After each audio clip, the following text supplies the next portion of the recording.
The member for Barton. Thank you, Mr Speaker.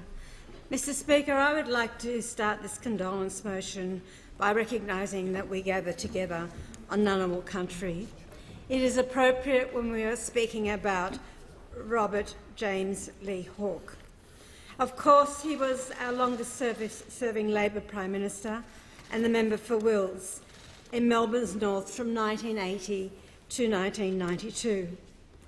We know that Bob was born in Bordertown, South Australia, more than 89 years ago. He lived a life of public service and giving, and I think that will be the overwhelming theme today. In the words of the member for Murray-Barong, who made a statement on behalf of us all when Bob passed, he said, with his passing, the Labor movement salutes our greatest son.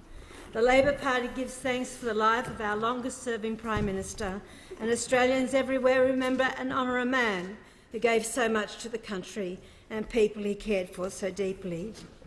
A well-known quote from Bob Hawke, which I think is powerful and certainly guided his public life, was this: "The things which are most important don't always scream the loudest."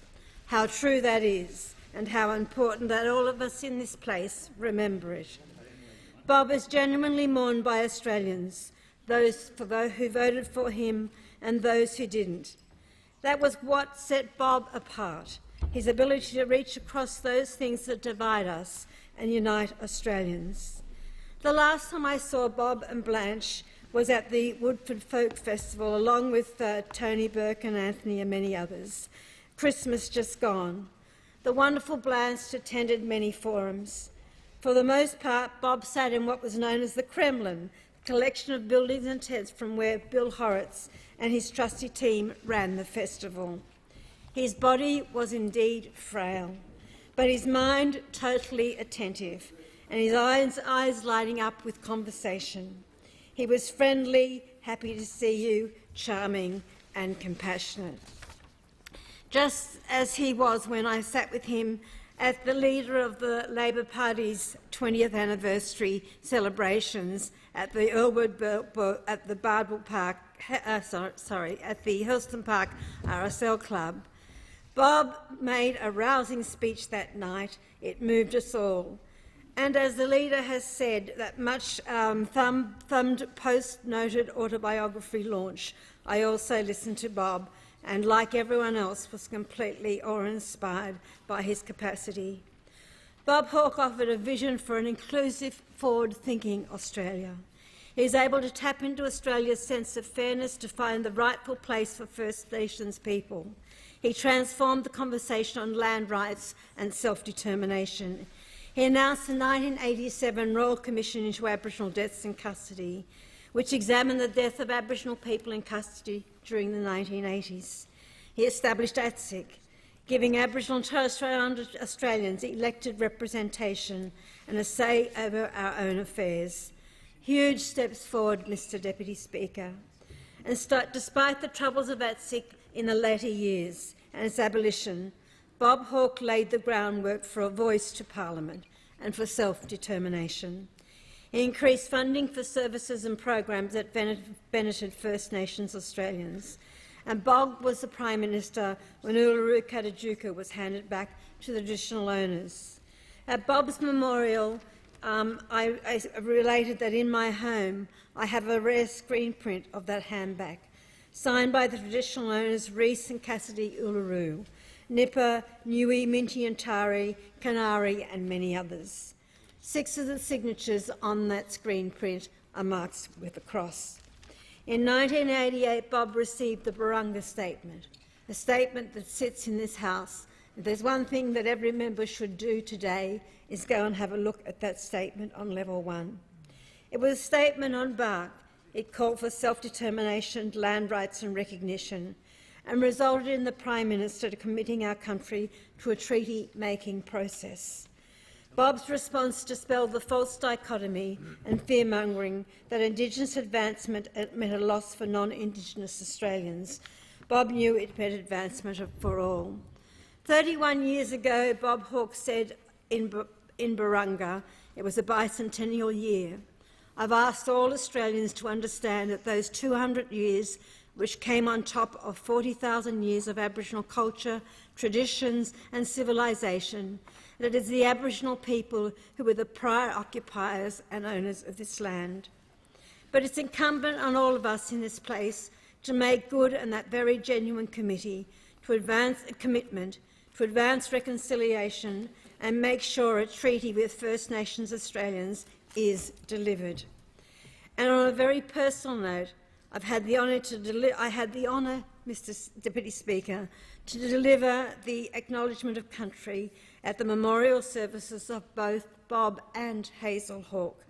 They are both very treasured memories. Many people have spoken about Bob's achievements, but none so far have mentioned Landcare. This month marks the 30th anniversary of the establishment of Landcare, one of Bob's greatest achievements. He managed to unite people across the political divide to take practical steps to protect biodiversity and natural resources and protect the productive capacity of our country. I have a deeply personal connection here too. My late husband, Rick Farley, was part of the creation of Landcare, something Bob graciously acknowledged at the Landcare launch. He said, "Today I'm committing $320 million to a package of measures to apply over the year and decade of Landcare. I express here my gratitude to Rick Farley of the NFF and Philip Toyne of the ACF. They're two organisations one would probably not immediately imagining framing an alliance, but on its indication of the importance of the issue and an inspiring demonstration of the way forward that they use their imagination and commitment to develop proposals to put constructively to government. Their work has been an invaluable contribution to the creation of this new program." Bob Hawke knew what was really important when he said, back then, "This is our country, our future. I give my commitment to you, kids, that my generation will hand on a better country, a brighter future." This ultimately is a single task of all of us in this place we share. At the launch of Landcare, Bob also spoke about climate change, truly visionary, and Australia's responsibility. He said, "I've said the environment is a global problem, and I can assure you Australia's concern for the environment doesn't end at our shores. We will be taking the lead in developing international conventions on greenhouse gas emissions and on biological diversity, words that are not only more relevant and more urgent today." This is but one example of Bob choosing the hard task of improving Australia over easy politics. Bob was popular and respected because he had conviction and strength of character to make decisions which were not necessarily popular, but which no one could deny he was doing it in the national interest. Landcare is just but one example. I want to say that Paul Kelly's article on Bob's passing accurately described Bob when he said, "He had exceptional political qualities, enjoying high popularity for a long period and sound judgment, and saw him lead a uniquely reformist Labor government."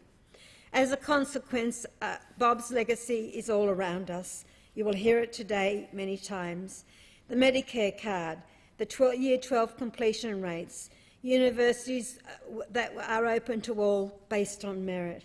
In our sense of fairness and national understanding that growth is stronger when it is shared and the safety net for the most vulnerable is strong and generous. In our modern and outward-looking economy and in the protection of our environment enjoys, including, as people have said, the Daintree, the Franklin and, of course, Antarctica. In finishing, Mr Deputy Speaker, Bob was unique among Prime Ministers. He allowed Australians in their living rooms to see his human frailty. We all know and shared at least some of his disappointments and fears. People have already spoken about them. I don't know if it would be possible today for someone to reveal so much of themselves as Bob did, but I do think it had a lot to do with why Australians could relate to him, trust him and respect him. In conclusion, Mr Deputy Speaker, I would like to leave the House with a small anecdote about Bob's kindness and care for people.